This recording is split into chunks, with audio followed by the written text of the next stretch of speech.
like second string. The phone keeps ringing, ring, ring, ring. Early on, I let it go. Things that change, my pride's gonna show. Ha. You put me first, then second, third. Who is she? You're the worst. Dum Dum is making me see what I've been letting go of lately. I wanna be his favorite baby. He calls me his, but his eyes betray him. But I got him. Oh, he's mine. Yeah, I got him. Don't I? Oh, I got him. Don't I? Oh, I got him. ¿Qué tal, damas y caballeros, amigos y amigas que nos sintonizan a esta hora Radio Cronan con un nuevo capítulo de Transversalia? Diego Córdoba que les habla. Nuevamente, muchísimas gracias por estar junto a nosotros y para esta oportunidad, y ya lo está viendo en la pantalla, a un artista que ha sido reconocido por sus trabajos, por sus dioramas, ha estado presente, o más bien, ha estado retratando parte importante de la historia de nuestro país. Ya nos vamos a dar muchísima presentación, muchísima introducción, y le vamos a dar la bienvenida al señor Rodolfo Gutiérrez Schwerter, más conocido como Cerreitú. Buenos días. No, Aló, tengo que presentarme. Bueno, yo soy Rodolfo Gutiérrez, tallador en madera. Estoy en mi taller donde trabajo todos los días. Cerreitú. Cerreitú. Perfecto, muchísimas gracias por su tiempo. Sabemos que ahora con la cuarentena todos estamos ocupados y estamos con un poco de incertidumbre, pero siempre es bueno hablar de cultura y de las artes, Cerreitú. Y para iniciar, ¿cómo nace esto que ya finalmente se convierte en su oficio, en su vida? ¿Y de dónde nace su apodo que lo hace reconocido a nivel nacional? Bueno, mi actividad, el tallado en madera, todo eso, yo desde chico, desde muy niño trabajaba, o sea, cuando los juegos míos eran de dibujo, de hacer figuras. Somos 6 hermanos nosotros, entonces yo hacía los juguetes para todo cuando chico y dibujaba mucho, hacía historietas y figuras de plasticina de crea. Ahora después ya cuando grande, a los 20 años, se me ocurrió la idea que las figuras si las hacían un material definitivo como en la madera podían venderse. Hice figuras talladas en madera y se pusieron a la venta y se vendieron. Desde ese tiempo ya estoy trabajando con esto. O sea, ya van 56 años de trabajo. Oh, De mi 56. 56 años trabajando en esto. Y me Ya los imagino, 20. wow, toda una vida Toda la con... vida, Sí, toda la vida, claro.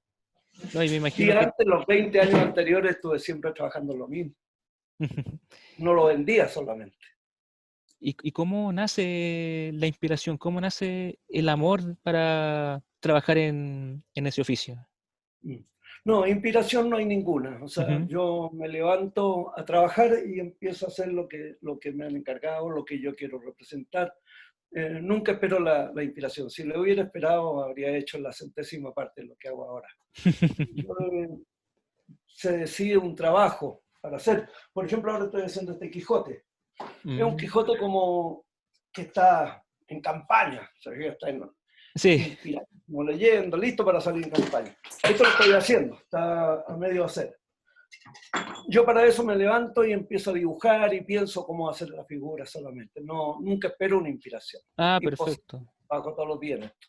Y siempre primero con el dibujo, con la idea, y después a manos a la Sí, obra. primero la idea, lo que tengo que hacer, lo que definimos y empiezo a trabajar una vez que hago el dibujo, siempre hago el dibujo, después hago el tallado en madera. Y, Y hasta que lo termino, después lo pinto, Este, por ejemplo, ya está terminado recién, hace poco. uh-huh. Es ¿cómo se llama? Un farolero de la colonia, del tiempo de la colonia. Esa más o menos es la forma de trabajar. Uh-huh. Y más o menos, ¿cuánto se demora cada figura en Estas figuras producir? pueden ser unos 3 días, 4 días. Si es más chica, puede ser 2 días. Depende también la complicación de la figura. Hay unas mucho más completas que demoran a veces 2 semanas, claro. Uh-huh. Y eso viene de distintos encargos. Perdón, ¿qué? Que eso viene de distintos encargos, de distintos pedidos del país. Sí, mucho lo hago por encargo y otros lo hago porque sí y se ponen a la venta. O sea, me gusta una figura, hago la figura y la publico y se venden, ese es más o menos el sistema. Pero la mayoría son por encargo. Ujú. La gente ya conoce mi trabajo hace tanto tiempo, entonces me encarga una figura determinada, en este caso un Quijote que me encargaron, un Quijote listo para la pelea y lo estoy terminando. Mm. Eh, Ahora, más o ujú, menos para los dioramas es similar la situación. Así que ujú. entonces, Es un poco más complejo y me imagino también muchísimo tiempo de investigación de la historia del evento y de lo que quiere el cliente finalmente. claro, claro, los dioramas son prácticamente todo por encargo. O sea, yo no hago un diorama para ponerlo a la venta porque los temas son demasiado variados y la gente tiene interés por un tema definitivo. Ujú. Entonces, para hacer un diorama, que es lo que yo más he trabajado en los dioramas, o sea, la parte importante de mi trabajo es ese, lo primero, como decías tú, es la investigación. Empezar, bueno, lo primero es el tema, o sea, se decide un Mm, tema, hay que representar una escena tal, entonces empieza una investigación muy consciente de definir todo lo que es importante, que nada se salga de la historia. En base a eso se hace un dibujo completo del diorama, un dibujo de la escena completa. Una vez teniendo el dibujo, bueno, la caja se hace en una caja redonda, curva, entonces, una vez teniendo el dibujo, ya empiezo a hacer alguna figura y a pintar parte del fondo, donde se va armando. En realidad, el trabajo del diorama se va haciendo todo a la vez. O sea, se hace una figura, las figuras principales a veces, algunas veces. Y parte de la pintura entonces se va encajonando y se va manteniendo todo lo que es la perspectiva ujú. y la unión de la perspectiva de la figura en volumen con el paisaje. Eso es Oh, más o menos el tema de cómo se hace un diorama. Ahora cada diorama también tiene temas diferentes, formas diferentes de realizarlo. ujú. Algunos son más grandes, otros más chicos. ¿Y esas figuras son a escala o usted mismo le va midiendo la altura de cada personaje o de cada monumento? No, no, la figura mía, no, yo no me guío por ninguna escala, no hago ninguna medida, no tengo ningún tipo de medida. Es todo lo hago como lo veo, lo reproduzco. Entonces, por ejemplo, pintar un cuadro en perspectiva, uno puede guiarse por líneas, siguiendo el punto de fuga, las líneas Ujú. próximas. En un diorama no se puede porque es todo curvo. Entonces, las líneas, el punto de fuga viene siendo para todos lados, para arriba, para abajo, es casi una redondela. Entonces, no vale mucho el conocimiento de dibujo clásico, sino que todo hay que hacerlo como uno cree que se debe representar. Sí. Y en eso también juega la imaginación del propio autor en esos trabajos. Claro, no, la imaginación es el 80% del diorama es imaginación, porque muchos dioramas, la mayoría son históricos, de historia Ujú. de Chile, se pone un tema y cuando es antiguo no hay fotografía, qué sé yo, del 800 para atrás ya no hay fotografía, entonces solamente me guío por los relatos históricos, por algún dibujo, que los dibujos siempre son bien básicos, los dibujos antiguos. Los dibujos de la historia de Chile que Ujú. representan una escena son muy básicos.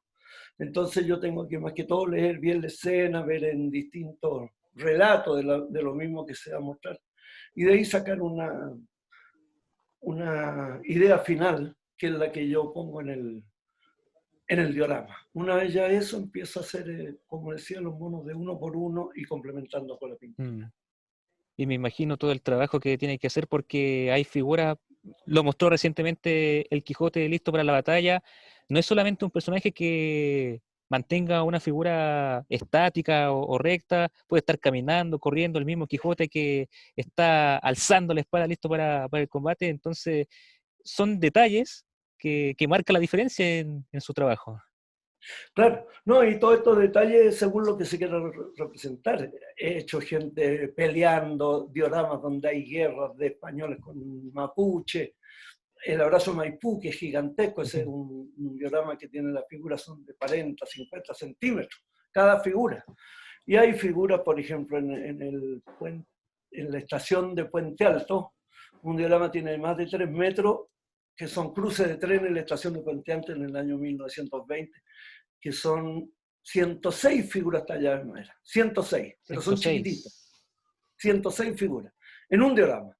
El abrazo de Maipú son menos, son 30 o 40 figuras, pero son gigantes. Entonces, cada diorama tiene una forma distinta de verlo y de hacerlo. Cada diorama es una creación. O de verdad es un trabajo, es todo un trabajo y representar un hecho en específico.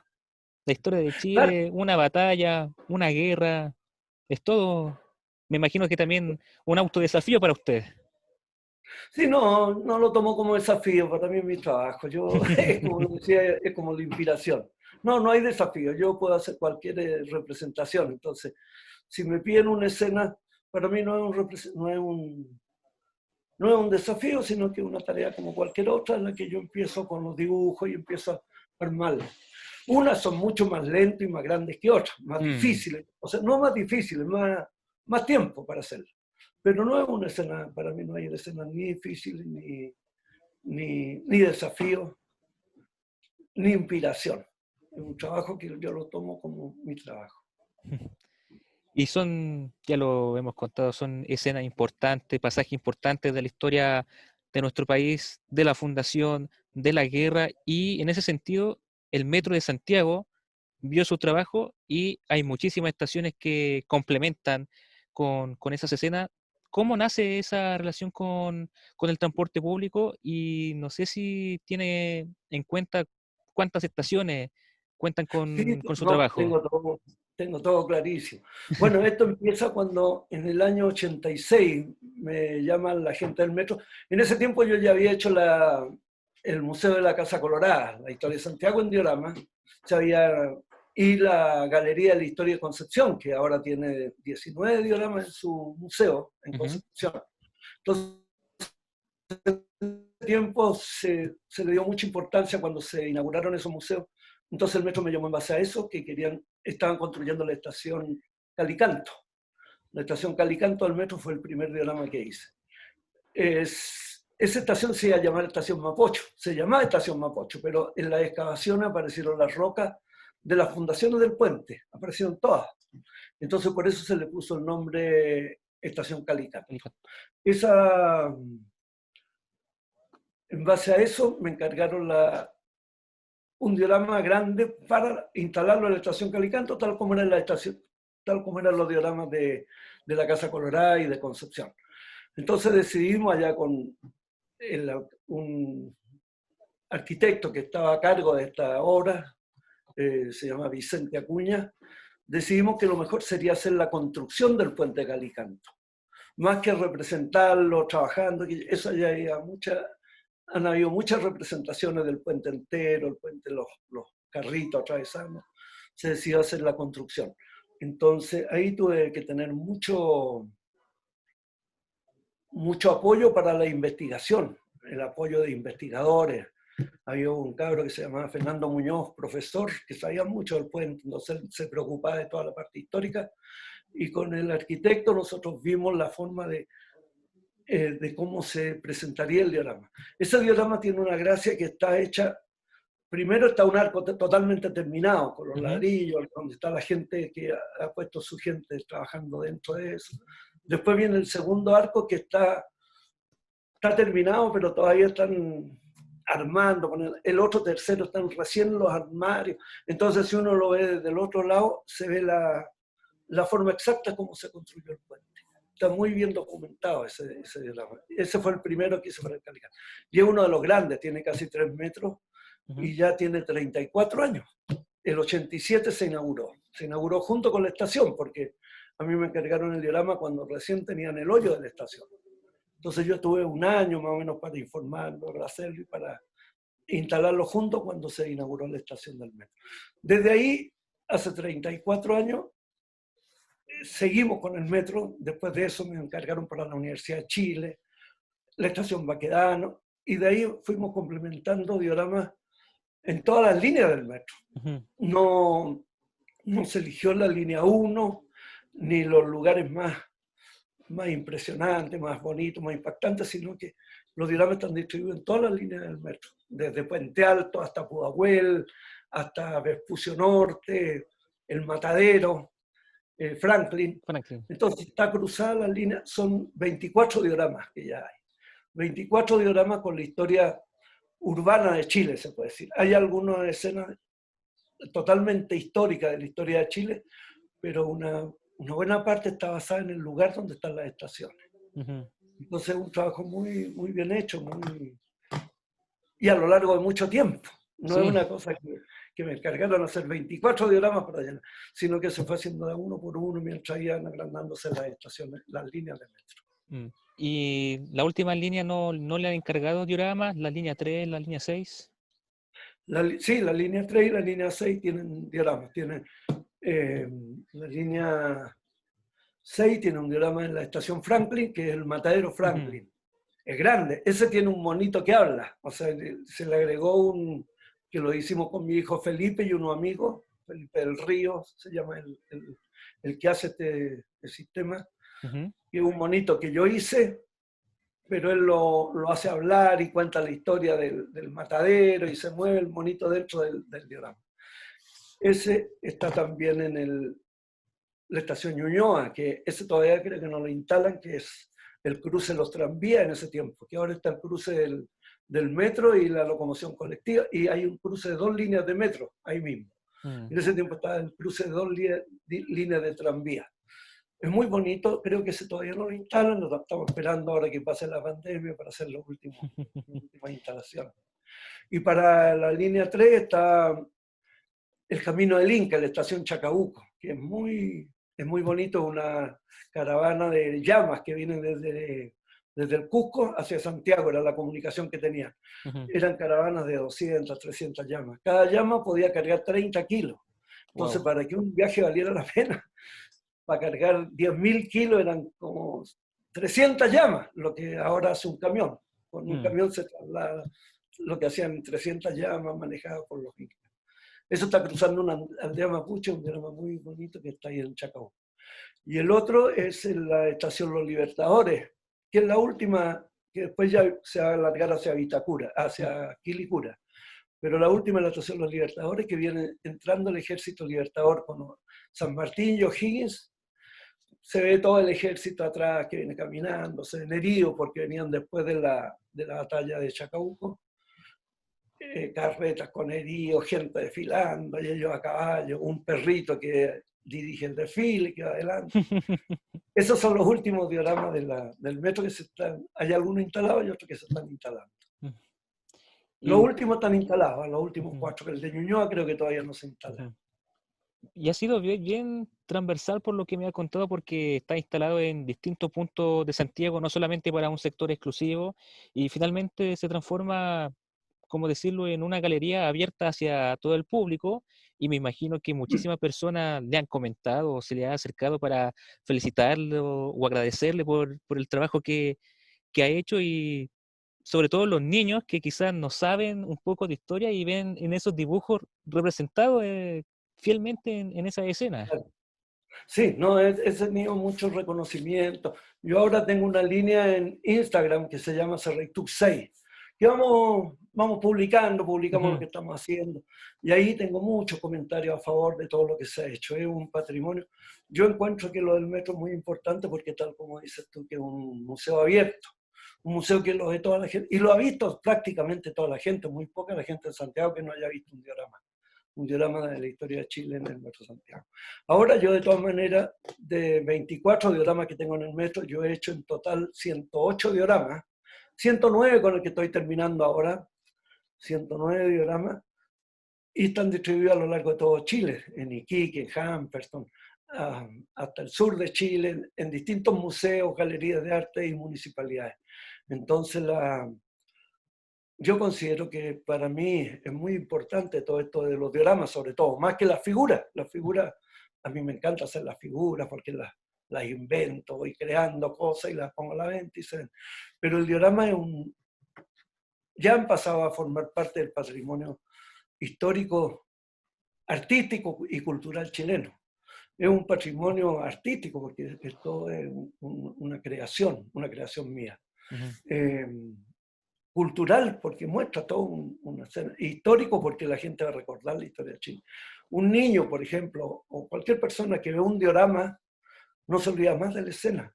Un niño, ha llegado mucha gente después a mi taller ya grande que dicen que ellos cuando niños vieron los dioramas de hace 30 años, gente que ahora tiene 40, 50 años, que eran niños cuando vieron los dioramas. Entonces comentan que ellos se guiaban por todas estas cosas. Entonces para mí es muy, muy bonito eso y sé que esto ya está formando parte del patrimonio cultural de Chile. Y eso es lo importante, que la propia gente, incluso los niños, se armen una imagen de cómo fue. Usted mismo lo decía, en un tiempo en que no existía la fotografía, no existía quizás un retrato físico que pueda asemejar esos eventos, y al final eso le marca a la persona, en especial a los niños. Claro, porque la gente muchas veces al leer una historia, si es que la lee, porque ahora se lee mucho, muy poca historia, Mm, pero si es que lee una historia, se pueden imaginar una escena, pero a lo mejor la imaginación no alcanza a imaginarse la escena completa porque todo esto requiere mucha investigación. Entonces un niño que ve una escena que él ya se ha imaginado, la ve reproducida con todos los detalles que tiene la escena. Mucha gente a lo mejor no se alcanza a imaginar una escena completa. Acá en un diorama están los detalles más ínfimos de lo que pasó en esa época. Esa es más o menos la idea de un diorama. ujú.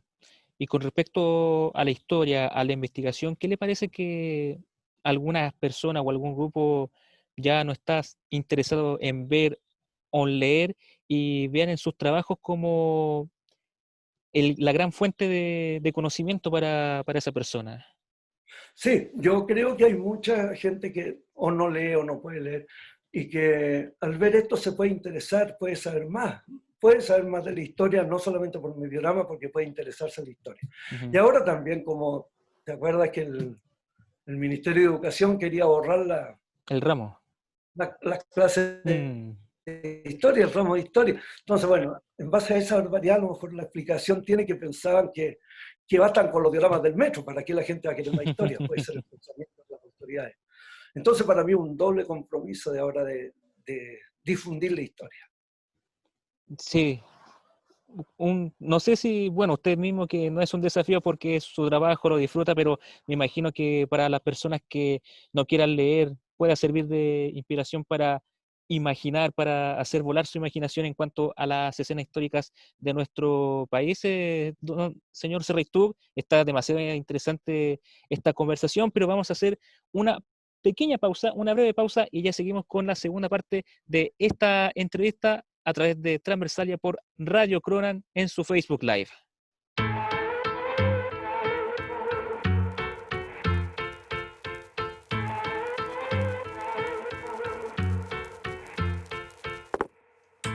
In your room, like second string, the phone keeps ringing, ring, ring, ring. Early on, I let it go. Things that change, my pride's gonna show. Ha. You put me first and second.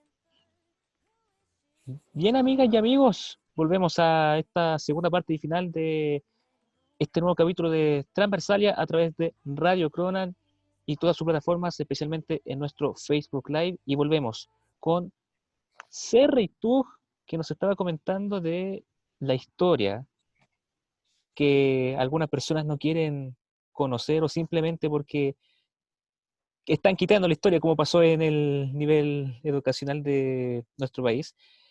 En cuanto a este término, ¿qué opinión tiene acerca del nivel cultural que tenemos nosotros como sociedad, y también del interés que nosotros tenemos hacia nuestra propia historia?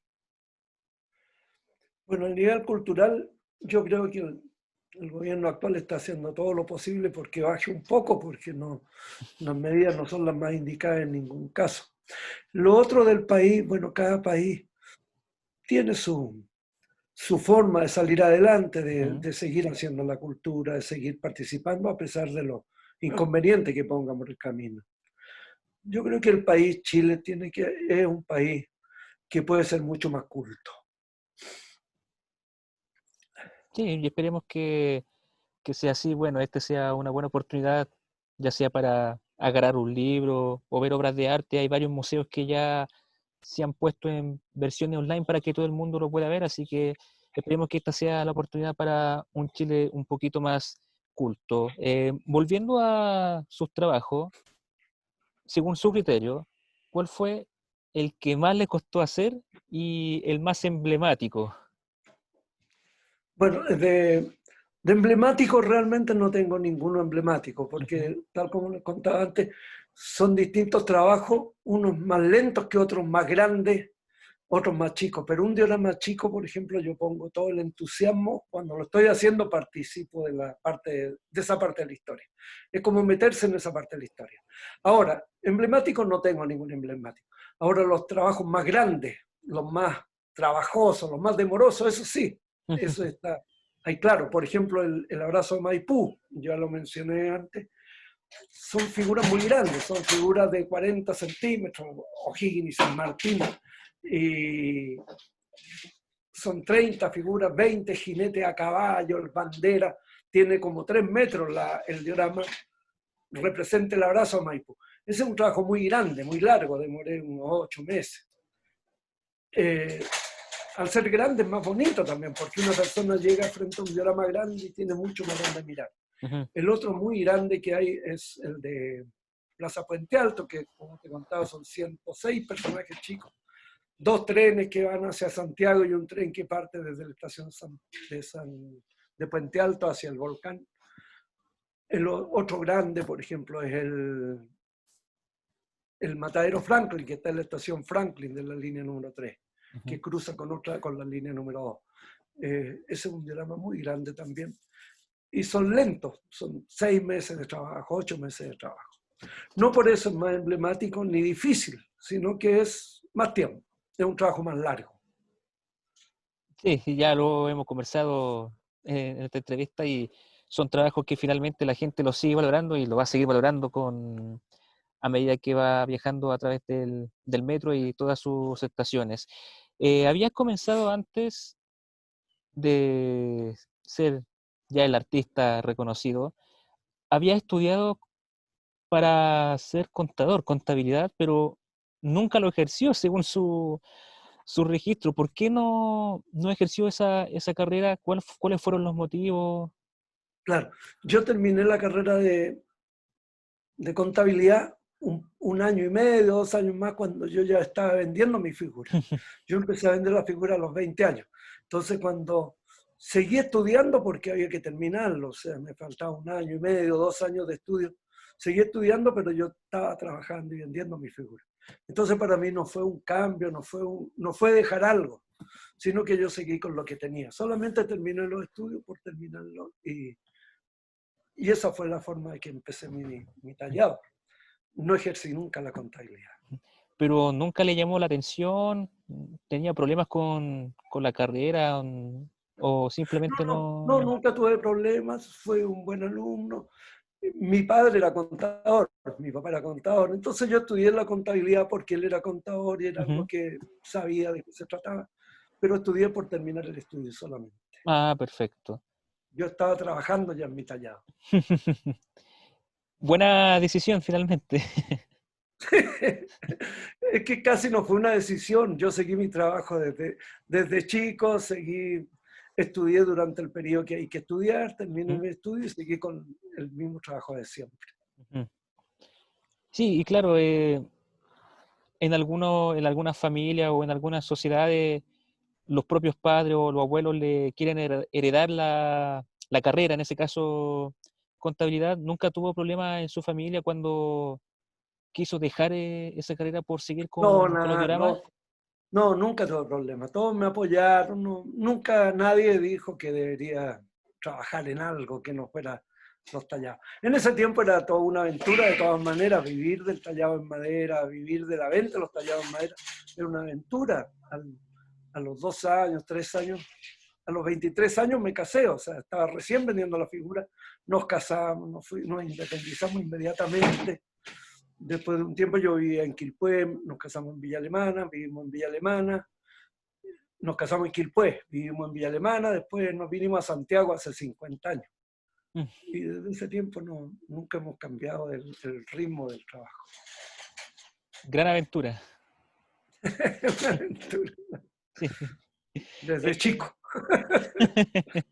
Me han estado comentando que, bueno, le llegan muchísimos encargos de las municipalidades, lo hablamos con el Metro de Santiago, pero del extranjero, ¿cada cuánto tiempo recibe encargos de fuera del país, de Ahora figuras actualmente, pues, históricas? claro. Yo ahora tengo un programa en Instagram 6, y Ujú. también en Facebook. Facebook se llama Premio Nacional 2021, Premio Nacional, se llama en Facebook, las redes sociales. Y en Instagram vamos eh, mostrando figuras. Entonces de ahí me llegan pedidos a veces de Estados Unidos, otras veces de Francia, y una o dos veces al año. Pero cuando yo empecé mi trabajo en el año 75, 76, ya 8 años trabajando, una cosa así, empecé a exportar todo hacia Estados Unidos. Yo viví como 3 años viviendo de las exportaciones hacia Arizona. Y en ese tiempo partimos a Arizona. Yo estuve un par de meses con mi mujer allá. Trabajábamos, hacíamos exposiciones, vendíamos en la sala de arte donde vendían mi figura. Después me fui por 8 meses más, ahí fui solo, fui con un hermano que me ayudaba. Y estuvimos mucho tiempo viviendo de la venta de cowboys, indios, todo lo de la zona de Arizona. Yo en ese tiempo llegué a saber mucho de los apaches, los comanches, los hopis. Incluso le explicaba a la gente que iba a mis exposiciones, les contaba la historia, cómo vivían a los norteamericanos, les contaba su historia, la historia del oeste norteamericano. Pero eso duró hasta que ya empecé a hacer exposiciones acá, como después yo me vine, seguí exportando, pero empecé a hacer exposiciones, y después vino el trabajo de la Casa Colorada, Ujú. que propuse en ese tiempo, en el año 78, 79, se empezó a restaurar la Casa Colorada para fundar el Museo de la Ciudad de Santiago. En esa época yo presenté el proyecto para representar la historia en diorama. Fue una idea mía que se la presenté al alcalde de ese tiempo y él lo aceptó, y empezamos a hacer ese trabajo. De ahí ya se cortó toda la relación con la importación, que era un lío muy grande, hacer exportaciones. En ese tiempo eran más los montones de papeles que las cajas de monos que podía mandar. Entonces, con el trabajo acá en Santiago, toda la importancia que yo le vi desde un principio a representar la historia de Chile, acabamos con las exportaciones. De todas maneras, cada cierto tiempo me llegan encargos de Estados Unidos que tengo que hacerlo y mandarlo. Ujú. Mandarlo ahora no es difícil, ahora se manda por correo como un paquete cualquiera, no hay que hacer una exportación cuando es una sola figura. Ujú. En ese tiempo mandamos caja con 20 figuras, entonces ahí mucho trabajo.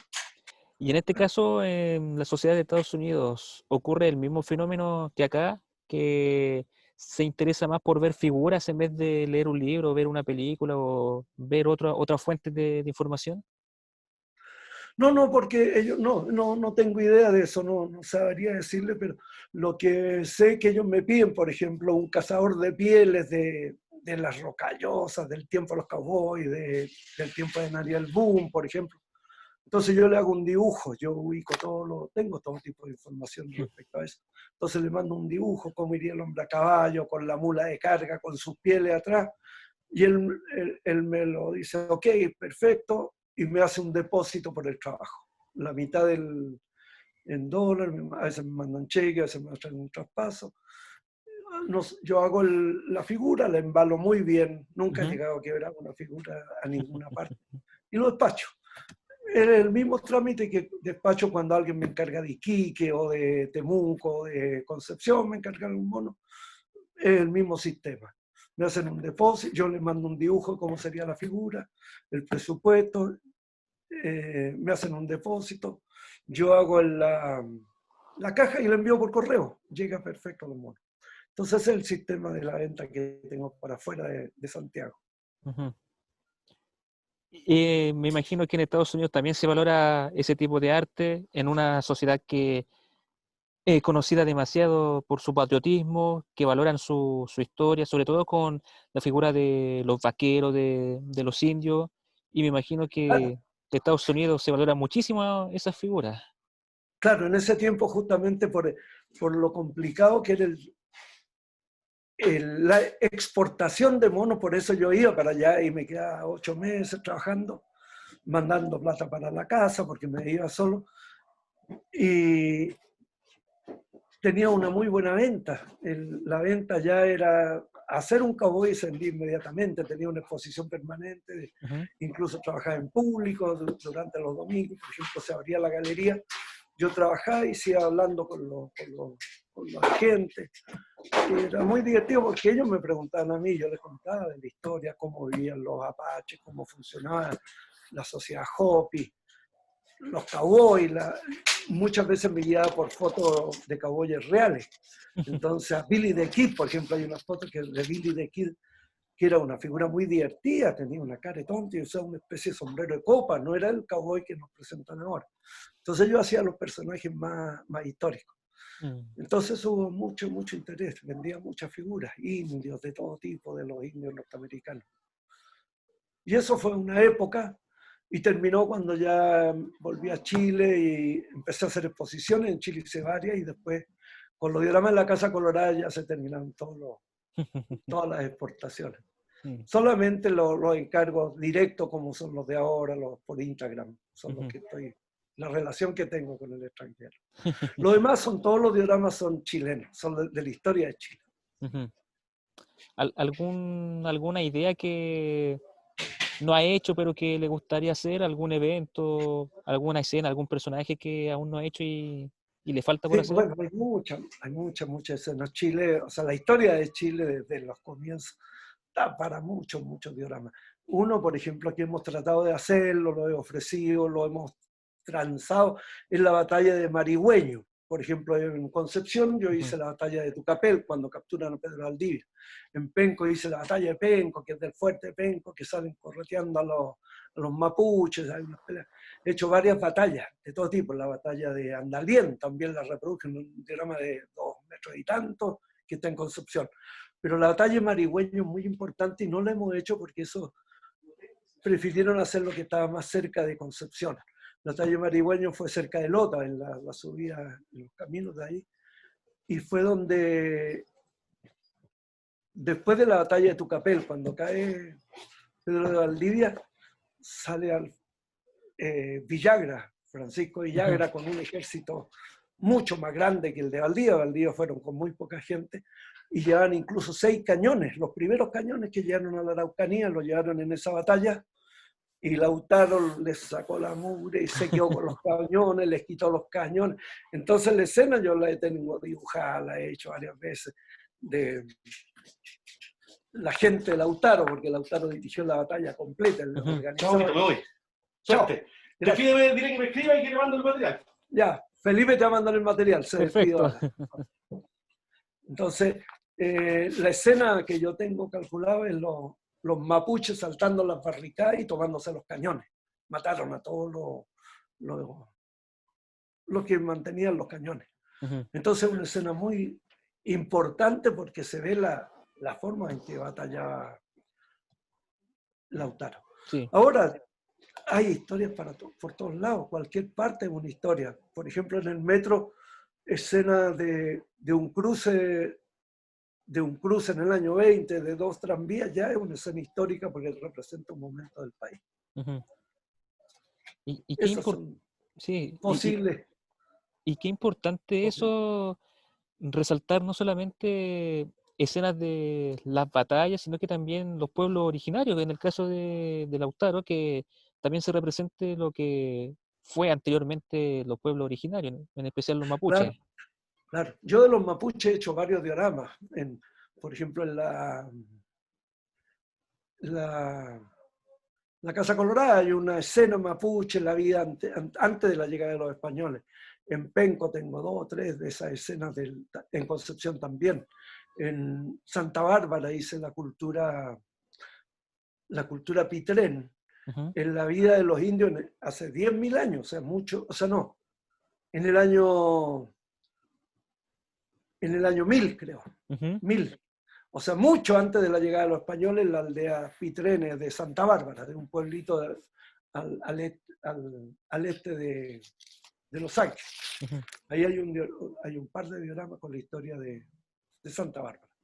Entonces, he reproducido mucho la vida y acá en Santiago, también en el metro en la estación Metro Cerro Blanco, está la historia de la cultura concagua, donde está toda una ceremonia. Eso también está con mucha investigación, con asesoría del Museo Precolombino, con todo lo que se usaba en ese tiempo. Entonces, los dioramas realmente son como clases de historia porque está basado realmente en la historia. No hay nada que yo haya inventado en cuanto a la historia. Ujú. Yo invento la escena, invento los personajes, pero basado en la realidad. Sí, y bueno, lo hemos conversado muchísimo. Es importante que la gente lo siga viendo, lo siga visitando y también que se arme un poco de imaginación con lo que pasó y también con lo que podrá ocurrir en los próximos instantes, porque también quedan muchísimas escenas por retratar en nuestro país. Claro, una de las escenas que yo creo que la vamos a tener que hacer retratar en la Plaza Dignidad, ¿cómo se llama?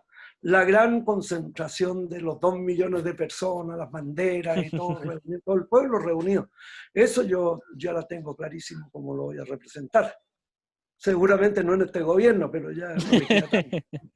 Pero va a estar. Pero eso es una escena maravillosa. Sí. Las tomas de Baqueano lleno de banderas mapuches, banderas chilenas, y al millón de personas, los millones de personas en la plaza. Eso va a Mm. ser una representación muy, muy bonita.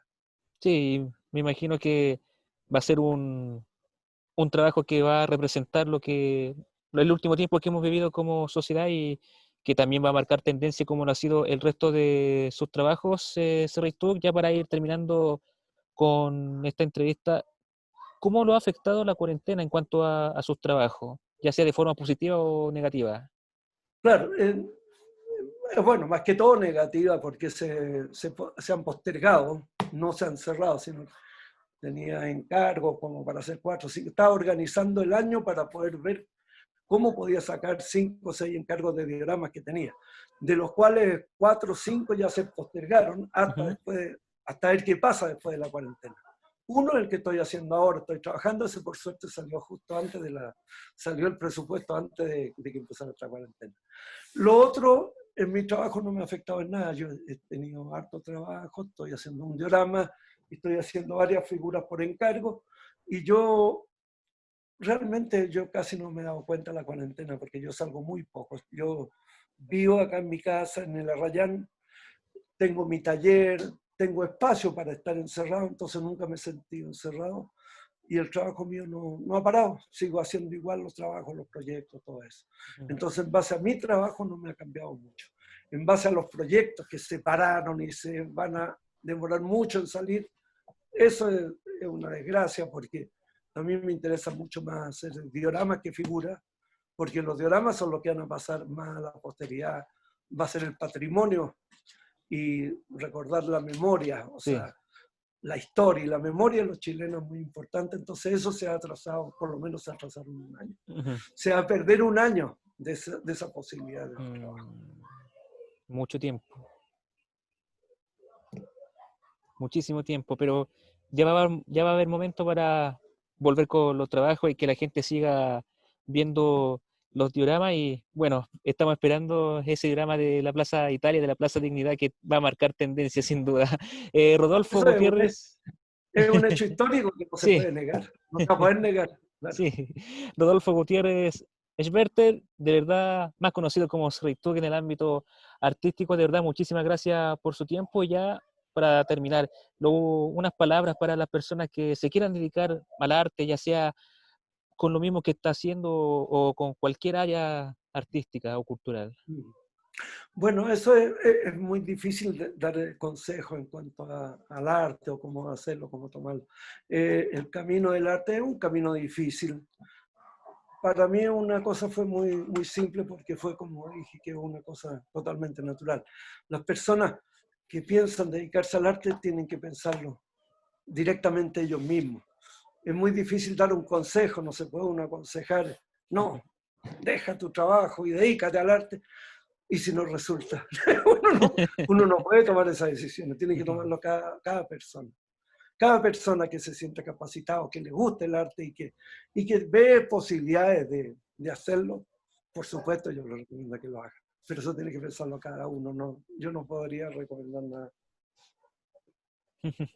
Perfecto, ahí está, se reitó con esta entrevista. De verdad, muchísimas gracias por su tiempo y también a todas las personas que estuvieron sintonizando este nuevo capítulo de Transversalia, como siempre, los lunes a las 7 de la tarde. Señoras y señores, Diego Córdoba que les habla, como siempre, un gusto y será para la próxima. Muy bien, Diego, muchas gracias. Hasta luego. Vamos a terminar la grabación y